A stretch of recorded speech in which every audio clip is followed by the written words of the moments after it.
Nous sommes en Égypte ancienne, au cœur d'un temple séculaire, dans une salle obscure, empreinte de mystère.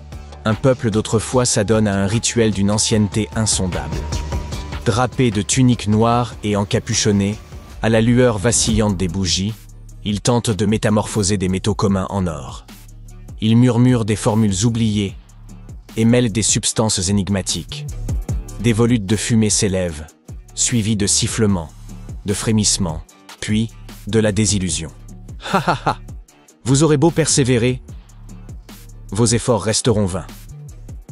Du moins jusqu'en 2025.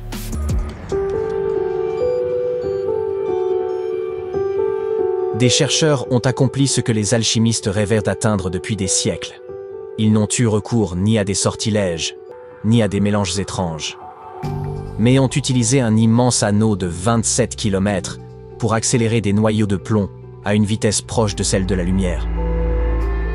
En un sens, la pierre philosophale est ainsi apparue dans le grand collisionneur de Hadron.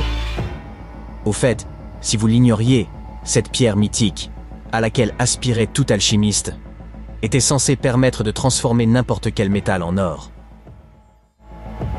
Ainsi donc, les chercheurs ont su accomplir cet exploit au sein du LHC. Mais les choses ne sont pas si simples. Certes, d'un point de vue strictement technique, ils ont bel et bien transformé un métal en or. Toutefois, la quantité obtenue est infime, et l'or ainsi créé s'évanouit presque aussitôt. À propos, le LHC permet d'accélérer des particules de diverses matières à des vitesses quasi luminiques, révélant à petite échelle les processus à l'origine de l'univers. Pourquoi une telle entreprise?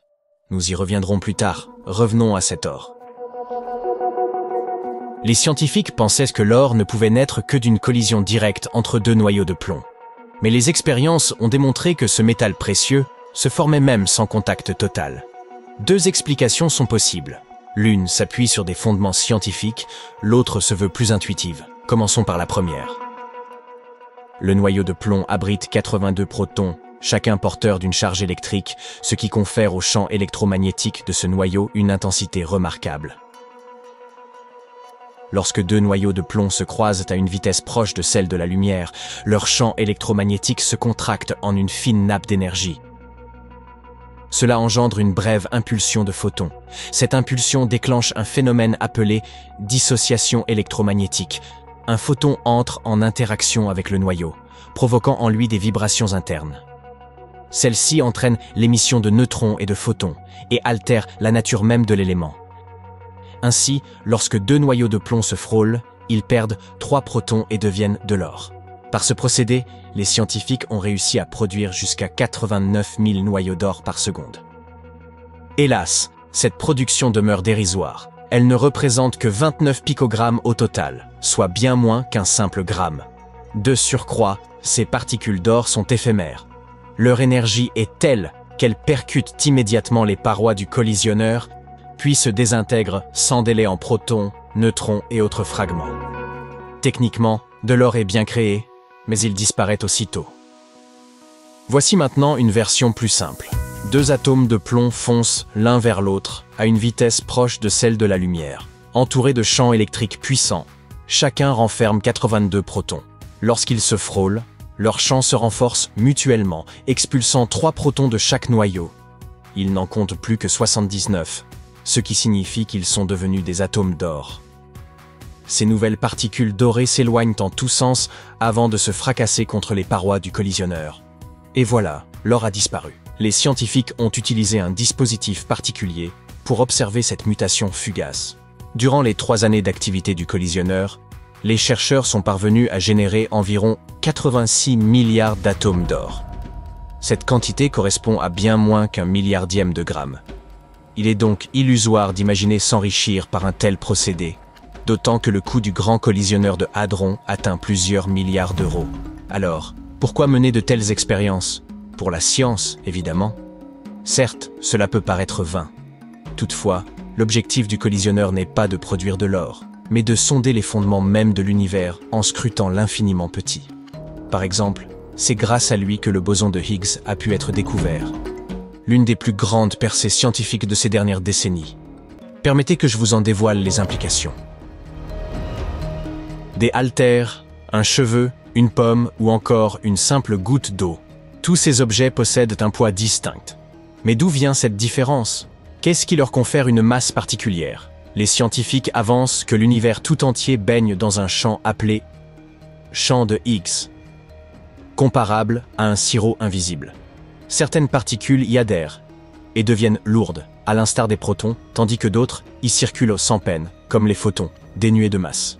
Sans ce champ, les atomes se désagrégeraient aussitôt, et rien ne posséderait le moindre poids. Le chaos dominerait l'univers. En 2012, grâce au LHC, les chercheurs ont pu détecter un infime fragment de ce sirop fondamental. Ils l'ont nommé boson de Higgs. Le grand collisionneur de hadrons a également permis la détection de quarks, ces particules élémentaires qui constituent protons et neutrons. On pourrait les comparer à de minuscules briques de Lego formant une particule. Les chercheurs pensaient autrefois que chaque proton ou neutron ne se composait que de 2 ou 3 quarks. Ils ont toutefois identifié plus tard des configurations qui en comportaient jusqu'à 5. Ainsi, la structure fondamentale de la matière diffère de ce que l'on imaginait. Vous pourriez vous demander quelle importance cela revêt. Quelle importance que le proton d'une pomme contienne 2 ou 4 quarks. Patience, vous aurez bientôt la réponse. Les scientifiques sont également parvenus, à l'intérieur du collisionneur, à produire un plasma quark-gluon, la substance la plus brûlante connue dans l'univers, 100 000 fois plus chaude que le Soleil lui-même. Ce plasma s'est formé lors de la collision de 2 noyaux de plomb. Selon les experts, une telle goutte incandescente serait apparue dans les tout premiers instants qui ont suivi le Big Bang. Le phénomène est saisissant, certes, mais quel en est l'intérêt? Patience, on vous a dit, la suite vous éclairera.